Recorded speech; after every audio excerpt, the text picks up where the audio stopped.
Hello and welcome to Enchantment of Eternity's a review for The Mandalorian Season 2. In this video I will be discussing my feelings on the entire second season on The Mandalorian.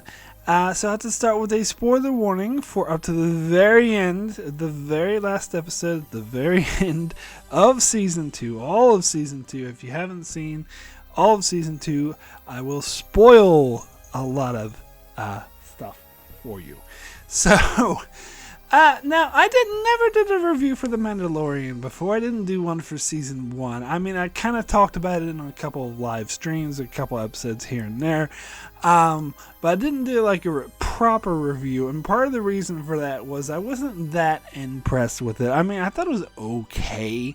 Like, every year I do like a top 10 TV shows of the year where I count out my 10 favorite TV shows, and it didn't make it. It didn't even make the honorable mention. I think I gave it like a 6 or a 7 out of 10.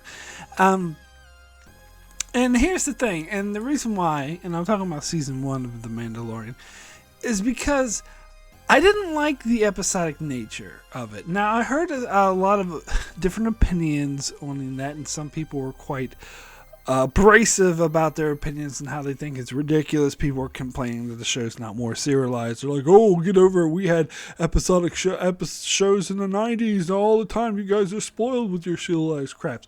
Where's the thing? Yeah, I remember. I was there in the 90s watching all these episodic TV series, and they were nowhere near as good as modern day serialized shows. That's why they call it the golden age of television, because it's much better than it used to be.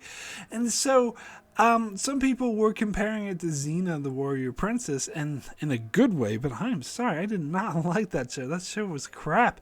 I don't want a Star Wars show to be like that. Now, I didn't think Season 1 of The Mandalorian was crap. I thought there were good elements to it, but I thought they were sort of like... So it started out really good with the storyline of Baby Yoda and the Mandalorian trying to protect them, and they were teasing this huge villain who would be played by Giancarlo Esposito.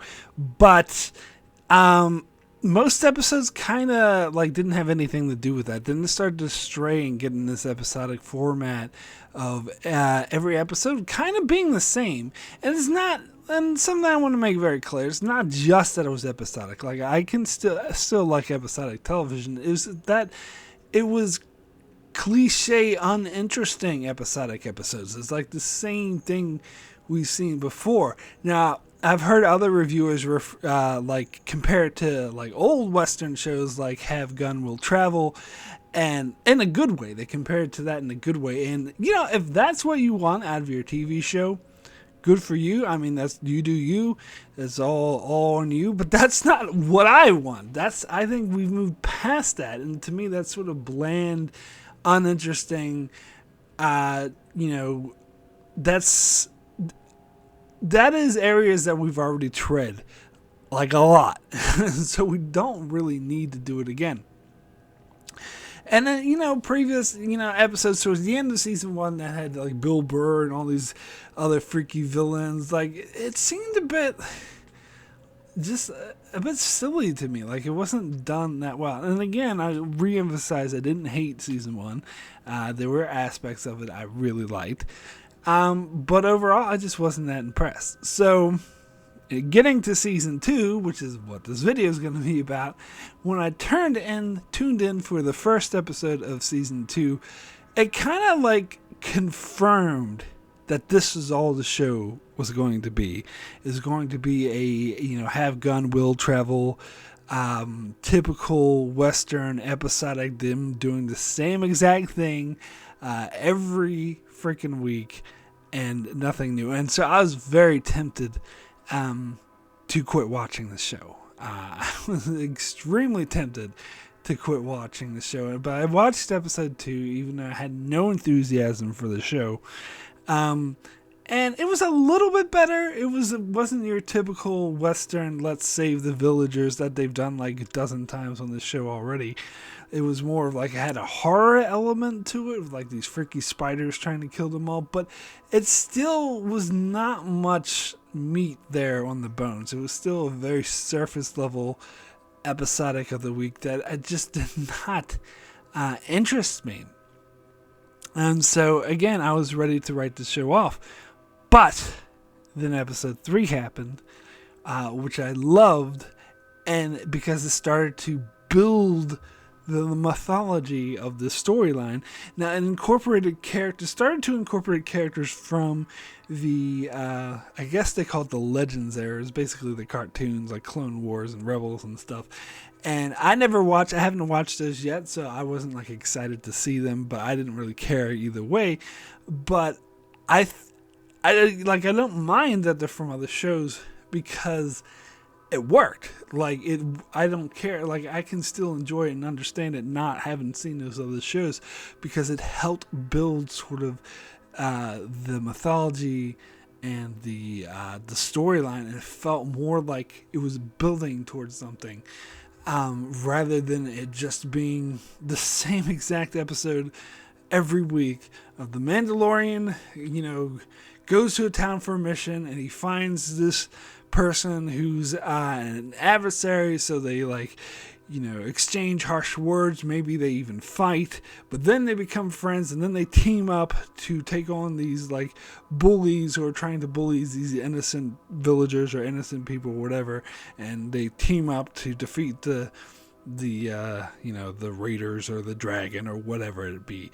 They pretty much did that every episode, and to be fair, even some of these other episodes later on that I did really like, they actually still kept doing that format, but I was more okay with it because it was actually, at the same time, it was building the larger story. It was introduced more interesting characters and helped, build the larger story overall. Now, since this show is so episodic, I do feel like I do need to go very briefly, very quickly through each episode. I already talked about the first one. I thought that was crap. It was almost worse than anything season 1 did. It was just, it was over the top Western. The Western themes were very present throughout the entire show, throughout the entire season 1. The music they have is very obvious that they want Western themes, but this was overboard. They had this guy called the Marshal, and it's the town's not big. They threw every Western cliche in the book at this episode, and again, it had nothing to do with anything. Oh, they teased Boba Fett at the end, and when they did that, I was like, I don't care. I just don't care. I don't care. It was such a bad episode. I think I might even go as far as to call it the worst episode of the season. Then we get to the next episode, which I already talked about, was a bit of a scary or horror thing.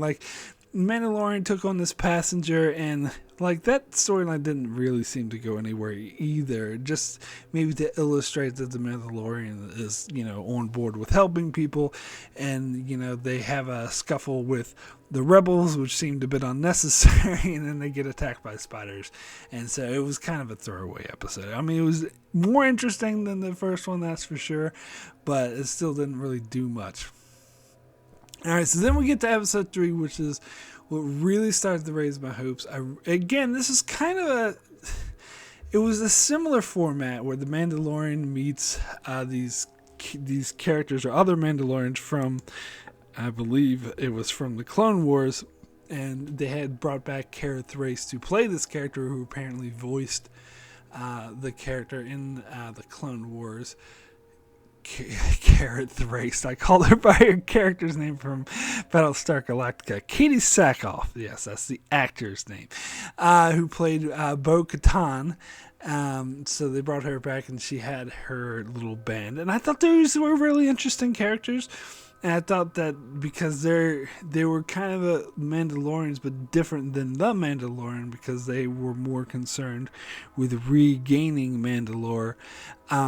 And she had her overall quest to find Gus Fring.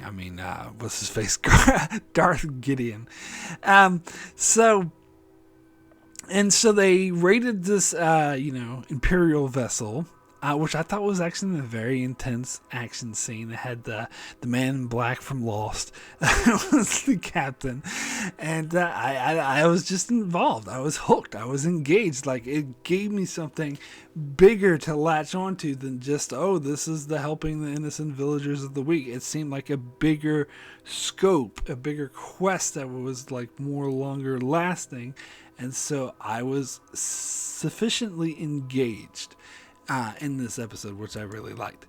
Then the next episode was The Siege, which this episode actually kind of bored me.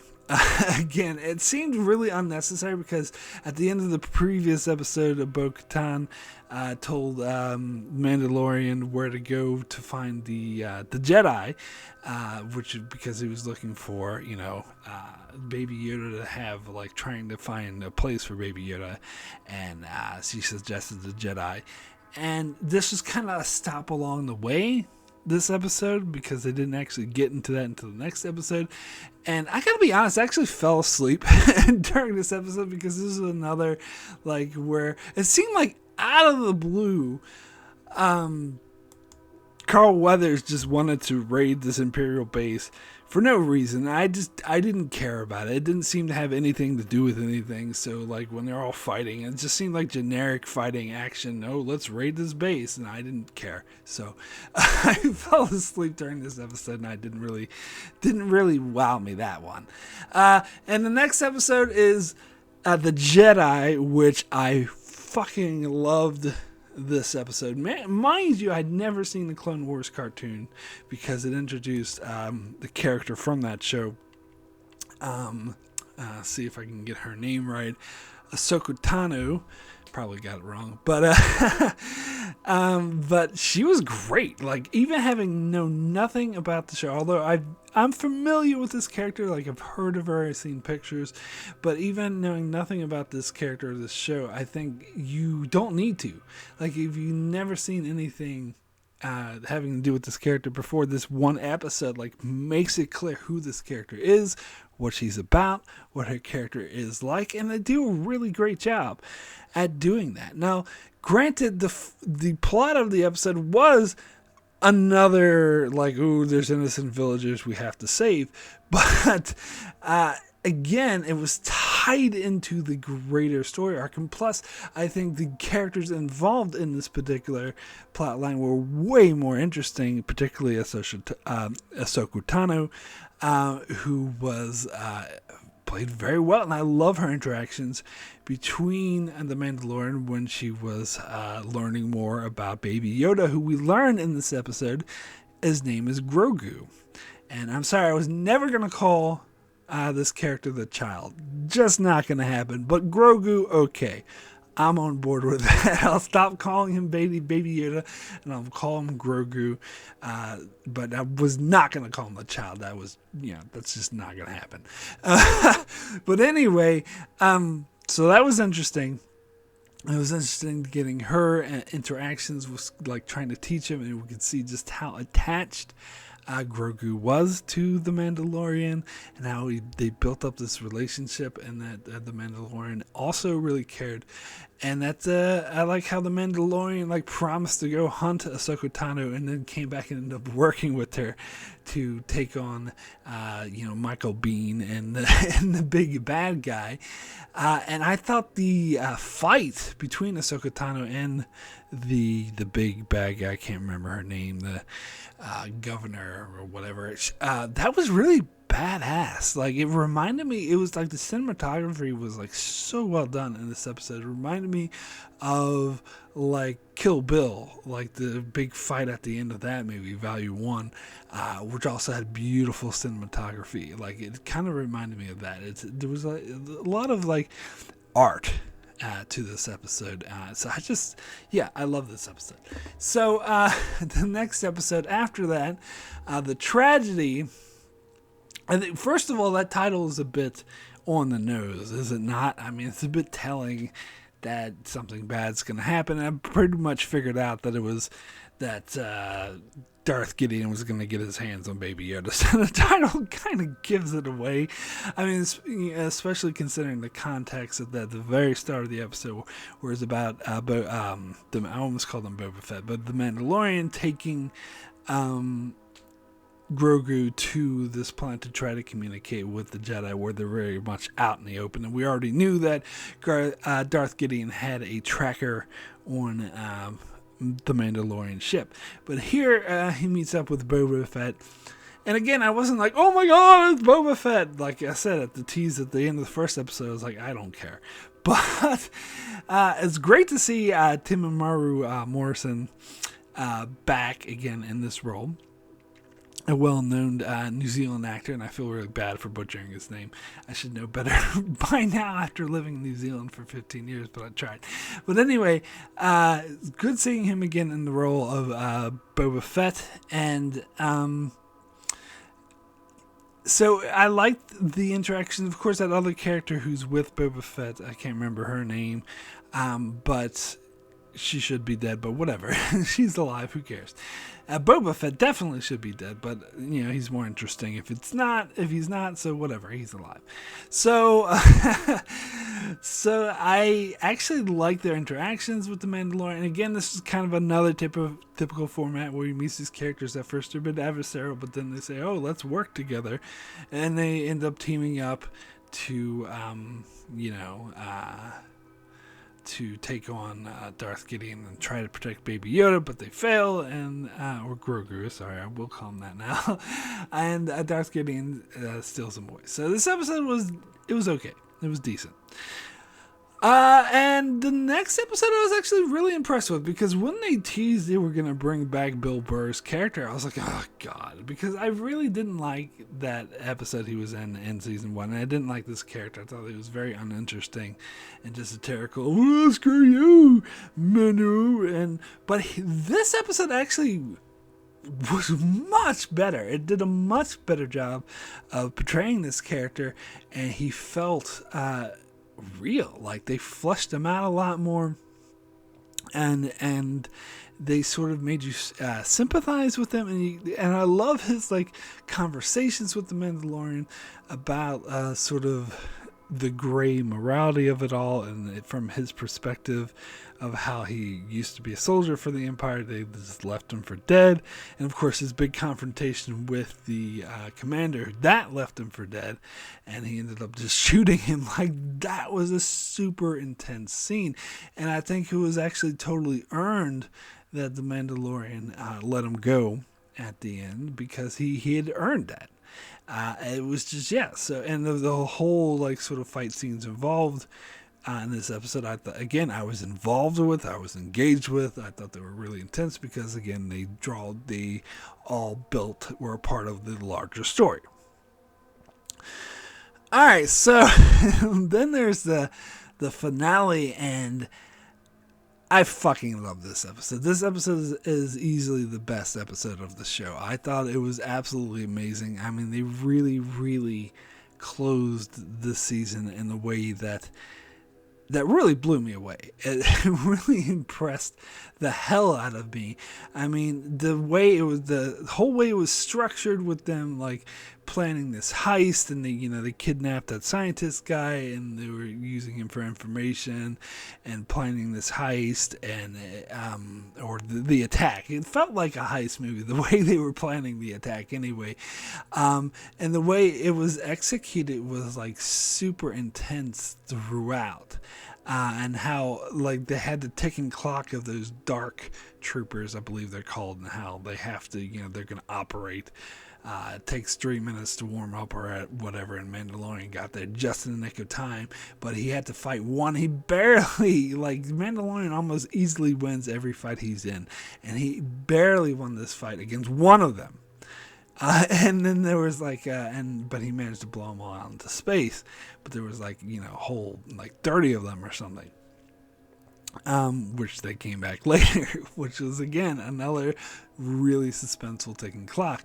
But I love how Darth Gideon is a great villain. He's shown has a really intelligent villain. Pretty much any character that Giancarlo Esposito plays is a very intelligent, witty villain who's impossible to outsmart. And the way he, instead of being on the bridge the way they expected him to, he was waiting in Baby Yoda's or Grogu's cell because he knew that's what the ultimate objective was. I mean, as badass as it was that the Mandalorian sent him that message in the previous episode where he just quoted back the same thing that he said to him, like, that was really badass. That was a badass way the end of the episode was like, you may think you understand what you have, but you don't. He belongs to me. And like that was awesome, but it was probably bad strategy because that gave away that as soon as he was attacked, he knew that it had something to do with the Mandalorian trying to get Grogu back, so he knew to abandon the bridge and be there in the cell and sort of out with them. And then the fight between them two was amazing, absolutely amazing, and then he eventually won. And took him to the bridge, but then it wasn't quite over because, you know, what's her face, the person from the Rebel Alliance, she wanted him alive so she could take him back for, you know, questioning. He's a high regarded prisoner or whatever, or someone who's highly wanted.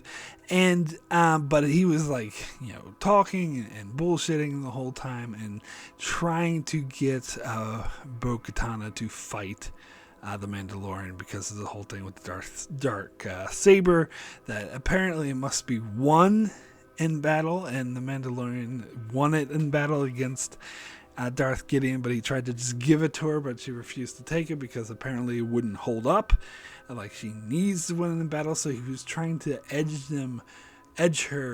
her on to fight him, which of course would create the chaos for him that he would want, but she's at least smart enough not to do that right then and there, but of course it has implications for the future, which is very interesting. But then, of course, the Dark Troopers come back, and god damn, this was such an ominous scene. It was so super intense. Talk about a ticking clock where they're just, again, Mandalorian barely managed to defeat one of them, and there was like 30 of them like right outside the door banging to get in, and like Darth Gideon was just laying it out. It's like, look, you're gonna try your best, but you're all gonna die. The only people gonna be left standing is me and Grogu. And goddamn, that was super intense. But then an X-Wing flew up. Now, as soon as I saw that X-Wing, I was like, that's got to be Luke Skywalker. And here's the thing, is that when they first mentioned back, especially Ahsoka Tano, when she mentioned, oh, they're going to call a Jedi, and I was like, well, it should be Luke Skywalker. In fact, I would think it's really stupid if it's not. It would be dumb. It would be, to me, it would be contrived. It would be the show contriving a way to not include Luke, even though it makes all the sense in the world for it to be Luke. I mean, Luke is the main Jedi. He's the one who helped defeat the Empire. He was like the main guy. And I actually find it a bit ridiculous how little he's mentioned in this show so far, particularly when they make references to the Empire's defeat. I mean, that's a part of lore. And so I was worried that the show would go out of their way to not include Luke, even though it really, really should be him, and have make up another character, or maybe bring in another Jedi character from the cartoons or something like that. So I was so relieved, like when they had that hooded Jedi fighting all the Dark Troopers, which was amazing. The whole time I'm thinking this better fucking be Luke.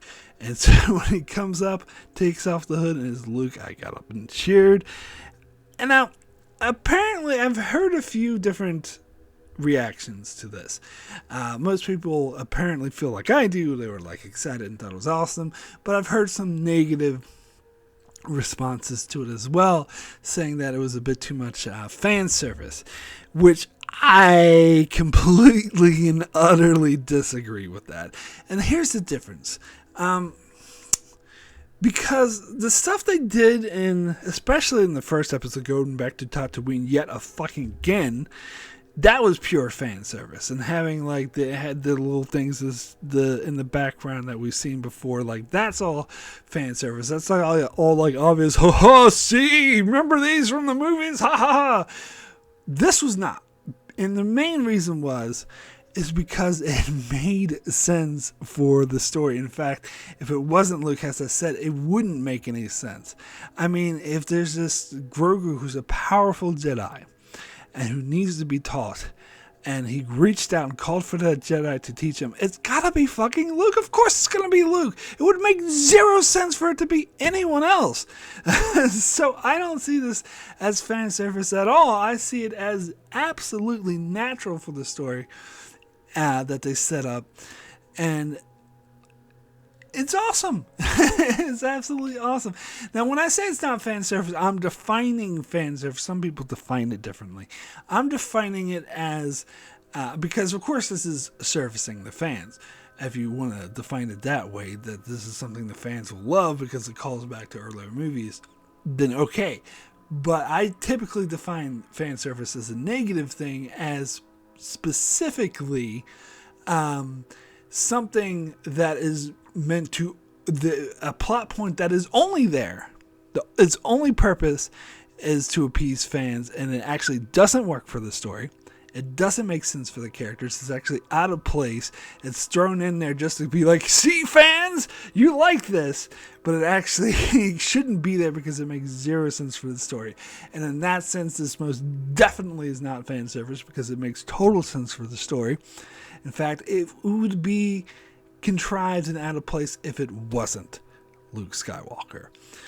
Now, so I was actually, I think it's actually brave of the show to go in that direction, in fact, because the show has been smart not to rely too much on previous materials, particularly the films, and go its own way. So it's a bit dangerous to bring in a known beloved character, particularly the most known and beloved character. And so it's a difficult thing to do. So I think it was actually brave of them to do it, and impressive that they managed to pull it off in a way that felt absolutely not fan servicey at all and made complete and utter sense for the story that was being told here. And as I said, it would make no sense if it wasn't Luke. But anyway, some people are complaining about the de-aging CGI effect. I don't know. It seems like people complain about this all the time, or like they complain about CGI Leia in Rogue One and CGI Tarkin and some of the de-aging in the Marvel movies. But I never have a problem with any of this. It never bothers me. It looks fine to me. Like I wouldn't say it was like perfect, but I didn't have any issue with it. I thought it was fine. I did notice how they particularly shot this scene in a way where they tried to avoid focusing on his face as much as they could, which is smart, so they could use the de-aging technology as little as possible. But when they did, I thought it was fine. I don't know. I think maybe they should have just recast him, but of course it was great to have Mark Hamill back in that role. I mean, and I gotta give a really huge shout out to them for being able to keep this under wraps. Like the main reason why I thought it wasn't gonna be Luke, because I was thinking like if Mark Hamill especially was in this episode, even if it wasn't Mark Hamill, even Luke Skywalker, like there's no way they would be able to keep this under wraps in the age of the internet, because everything constantly leaks. You constantly, especially around Star Wars, big properties like Star Wars and the Mandalorian, you constantly, like the whole thing with Ahsoka Tano, that was leaked like a year before, or maybe not a year, but months before season 2 came out. So I knew full well, and they put it all over the sites and everything. The fact that they managed to keep this under wraps was super impressive. But anyway, so, and I gotta admit, when the Mandalorian said goodbye to Grogu and he took his helmet off and they had that teary farewell where he was telling him to go with Luke, I was crying. I was shedding some tears. It was an extremely well-earned, touching scene that really accumulated like Because as I said, this season so far has really driven home just how deep the relationship goes, just how much the Mandalorian cares for him. And I think that was really done, like perfectly well, punctuated by the fact that he was willing to take his helmet off to say goodbye, because that's something, of course, that, in his creed, that he's not allowed to let people see his face. That was fucking amazing. I was really teary-eyed, and I thought it was the perfect conclusion. And it was obvious, like, that Grogu did have to go, because the Mandalorian's main purpose was to get him to the Jedi and to get him to a home where he belonged. And that's what he said to him. It's like, this is where you belong. And it was just so damn good. It was just perfect. Now, some people may think that the show is over because Grogu is gone, but several things. Grogu doesn't necessarily have to be gone. He could appear in some form. Other thing is that they could carry on another storyline without Grogu. Particularly, we still, the hanging thread is the dark saber, which is still in the Mandalorian's possession, which Bo-Katan really wants, but she can't just let him give it to her. She has to win it in battle. So that's a hanging thread. And I'm sure there's other directions they could go in future seasons. However, if they turn back to a have-gun will travel format, then I'm going to tune out again. I'm sorry. That's just not why I'm here. I'm just not for that format. I'm sorry. But we'll see. We'll see. And so it does make me, honestly, it makes me less excited for season 3. But it's such a perfect ending to the storyline. It's like, I would rather they end the storyline in such a perfect, beautiful way that just brings everything together and makes me feel like my time spent watching the show is completely justified, other than like keep it open another cliffhanger just to keep the story going, which, to be fair, too many shows fall into that trap, where they stretch things out just so they can keep the story going, and then, of course, they stretch it out too thin where it stops becoming interesting, and they should have just resolved it in a satisfying way before they got to that point. Prison Break comes to mind. But yeah, so it's actually satisfying that they decided to end it right there. So, goddamn, yeah. I think that final episode really saves the show for me. And after seeing season 2, I mean, it had a rocky start, for sure. But season 2, I think, is much, much better than season 1. Because the majority of the episodes did contribute to the main story, focus on the whole, which they did a damn good job at telling, and the new characters they introduced were extremely fascinating, and they really kept focus on the heart of the show, which was Mandalorian's relationship with Grogu. So I gotta say, well done. And really, this does have me thinking that maybe the future of Star Wars, of modern day Star Wars, belongs on streaming series or TV shows. It's more of a streaming series is a better way to put it. But it belongs more in that format than in movies.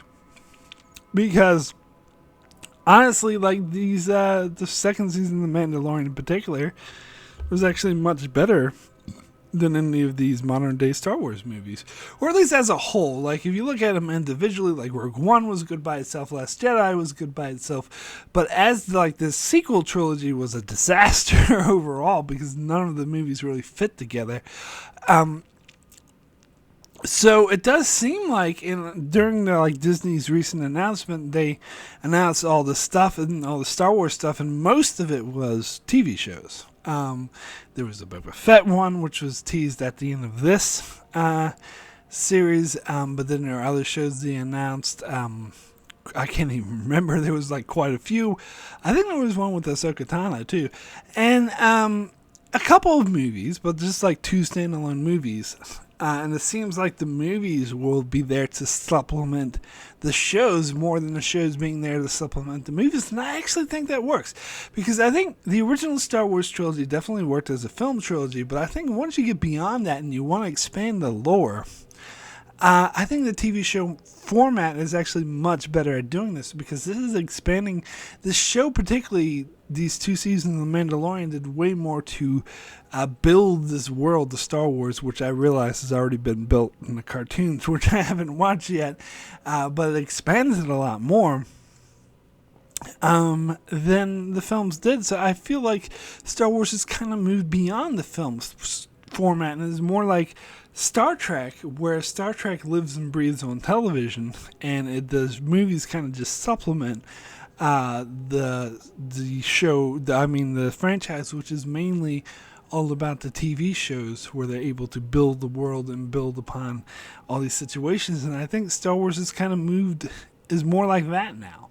And so some people are wondering, like, what's going to happen to Grogu, because he's going to be trained by Luke. Does that mean he's going to be killed by Kylo Ren? Because apparently Kylo Ren killed everyone that Luke was training.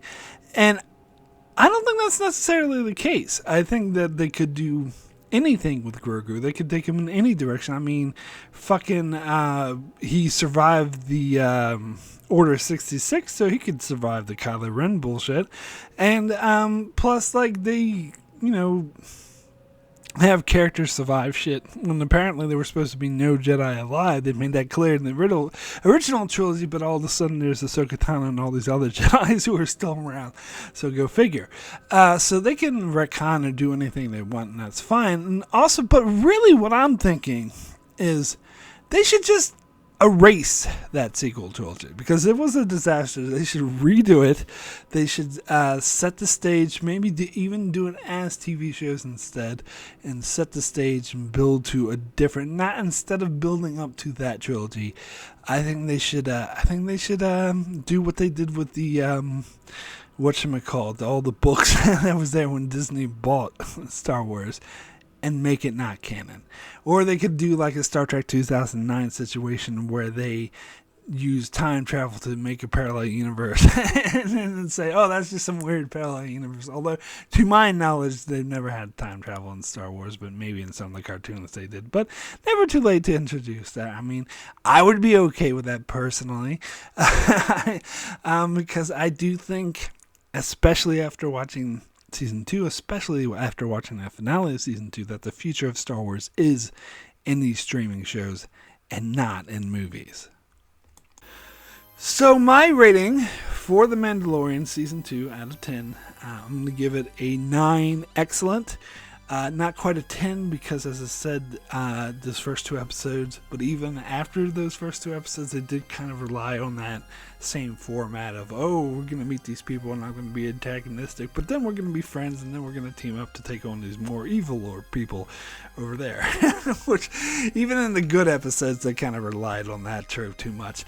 But, as I said, that ending really made everything worthwhile, and they did build up to that ending extremely nicely, with a lot of great episodes.